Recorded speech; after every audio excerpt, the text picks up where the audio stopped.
அஸ்ஸலாமு அலைக்கும் வரஹ்மத்துல்லாஹி வபரகாத்துஹு. அன்பிற்கினிய சகோதர சகோதரிகளே, இது மறைகூறும் இறை தூதர்கள் பாகம் 28, நூஹ் அலைஹிஸ்ஸலாம் அவர்களுடைய வரலாற்றில் பாகம் 2.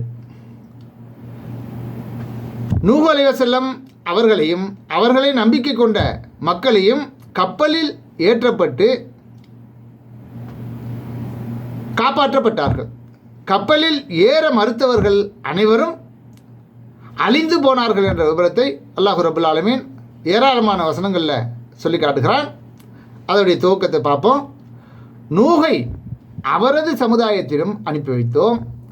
என் சமுதாயமே, அல்லாஹ்வை வணங்குங்கள், உங்களுக்கு அவனன்றி வணக்கத்துக்குரியவன் வேறு யாரும் இல்லை.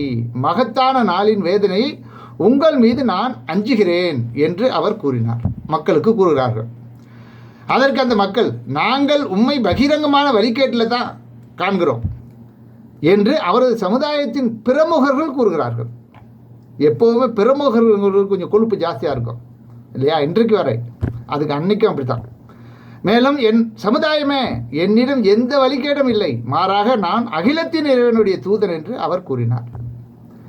மேலும் என் இறைவனின் தூது செய்திகளை உங்களுக்கு எடுத்து சொல்கிறேன், உங்களுக்கு நலம் நாடுகிறேன். நீங்கள் அறியாத இவற்றை அல்லாஹ்விடமிருந்து நான் அறிகிறேன்.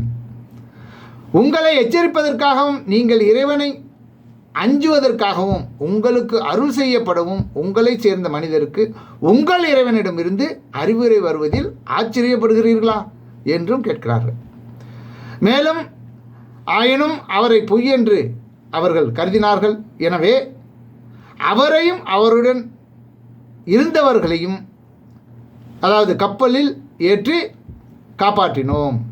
நமது வசனங்களை பொய்யென்று கருதியோரை மூழ்கடித்தோம். அவர்கள் குருட்டு கூட்டமாகவே இருந்தார்கள், சிந்திக்கல என்று அல்லாஹ் ரப்பல் ஆலமீன் 7வது அத்தியாயம் 59லேருந்து 64 வரை தொடர்ச்சியாக சொல்லி காட்டுகிறார். ஆக நம்ம தெளிவாக புரிந்து கொள்ளணும். நூஹ் அலைஹிஸ்ஸலாம் அவர்களுடைய சமூகத்தில் அவங்க பிரச்சாரம் செய்து மறுத்தார்கள் இல்லையா. அப்படி மறுக்கப்பட்ட போது அந்த மக்களை அழிப்பதற்காக கப்பலில் வைத்து நூஹ் அலைஹிஸ்ஸலாம் அவர்களையும் நூஹ் அலைஹிஸ்ஸலாம் அவர்களுடைய ஏற்றுக்கொண்ட மக்களையும் கப்பலில் வைத்து காப்பாற்றினார். நபி நூஹ் அலைஹிஸ்ஸலாம் அவர்களை ஏற்றுக்கொள்ளாமல் நிராகரித்த அந்த திமிரு பிடிச்ச கூட்டத்தை அழித்து நாசமாக்கினான் என்ற விவரங்களை நீங்கள் நிறைய வசனங்களில் இருக்குது. 7:64, 10:73, 11:37லேருந்து 48, 21:76, 77, 23:27, 25:37, 26:119, 54:10, 15, 69:11 ஆகிய வசனங்களில் தெளிவாக இடம்பெற்று